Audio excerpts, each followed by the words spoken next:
कौन है शिवजी से भी समर्थ। एक बार एक भस्मागिरी नाम का शिवजी का साधक था, जो आगे जाकर भस्मासुर कहलाया।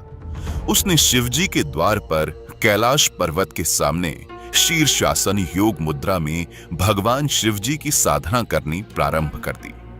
12 वर्ष की तपस्या के बाद माता पार्वती जी ने भगवान शिवजी से कहा कि हे स्वामी, आपका ये भक्त 12 वर्ष से आपकी साधना में लीन है। इसका क्या अभीष्ट है, उसे संतुष्ट कीजिए भगवान। अपनी पत्नी पार्वती जी की बात सुनकर भगवान शिव भस्मासुर के पास आए और कहा, उठो भस्मागिरी, मैं तुम्हारी तपस्या से प्रसन्न हूं। बोलो, क्या चाहिए तुम्हें? प्रभु, पहले आप वचनबद्ध होइए, तब मांगूंगा। ठीक है, हो गया वचनबद्ध। बोलो, क्या चाहते हो? भस्मागिरी ने अपनी शीर्षासन योग मुद्रा त्यागी और सीधा खड़ा होकर बोला, भगवान, मुझे आपका ये भस्म कंडा दे दीजिए। भगवान शिवजी के पास एक ऐसा कड़ा था जिसे अगर किसी भी जीव के सिर के ऊपर लाकर भस्म बोल दें तो वो भस्म हो जाता था। भगवान शिव ने विचार किया कि साधु आदमी है और जंगलों में रहता है, तपस्या के दौरान जंगली जानवरों से अपनी रक्षा के लिए मांग रहा होगा। शिवजी वचनबद्ध थे। उन्होंने अपना कड़ा निकालकर भस्मागिरी को दे दिया। ठीक है भस्मगिरी, तथास्तु। लो कड़ा। भस्मागिरी ने भस्म कंडा ले लिया। जैसे ही भस्मागिरी के हाथ में कड़ा आया, वैसे ही भस्मागिरी ने अपने हाव भाव बदल लिए।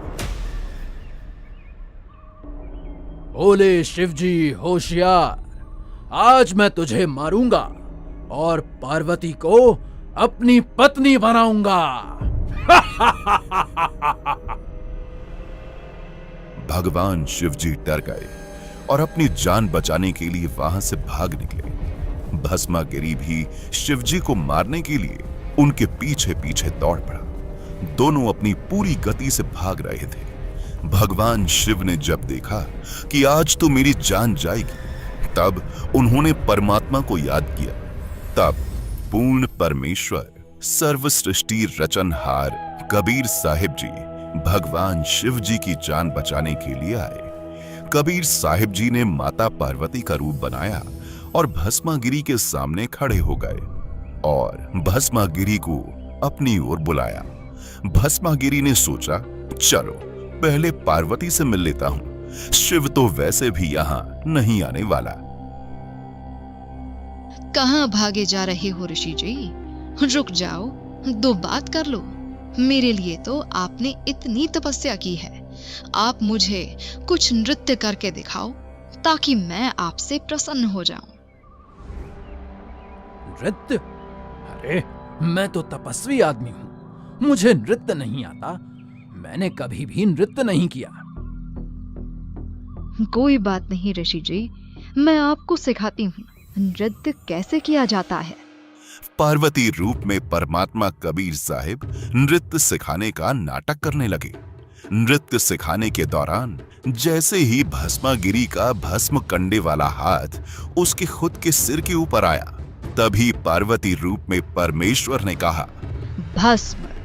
इतना कहते ही भस्मागिरी वहीं भस्म हो गया और कड़ा तथा राख शेष बची। पार्वती रूप में कबीर परमात्मा ने कड़ा उठाया और विष्णु भगवान का रूप बना लिया। विष्णु भगवान रूप में कबीर परमात्मा कड़ा लेकर शिवजी के आगे कुछ दूरी पर खड़े हो गए।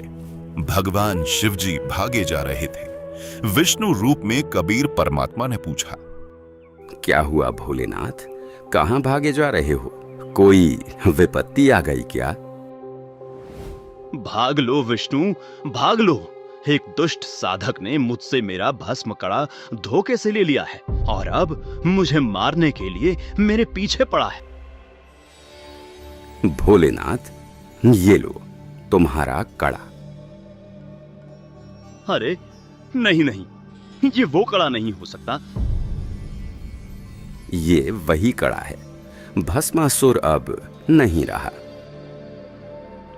ऐसा कैसे हो सकता है?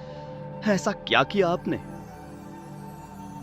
मैंने पार्वती रूप बनाकर उससे गंडहथ नृत्य करवाया और जैसे ही उसका खुद का हाथ उसके सिर के ऊपर आया तभी उसको भस्म कर दिया और ये भस्म कंडा प्राप्त किया। अगर मेरी बात पर विश्वास नहीं हो रहा तो चलो मेरे साथ, उसकी राख दिखा देता हूं आपको। जब भगवान शिव ने भस्मासुर की राख देख ली तब उन्हें विष्णु रूप में आए कबीर परमात्मा की बातों पर विश्वास हुआ।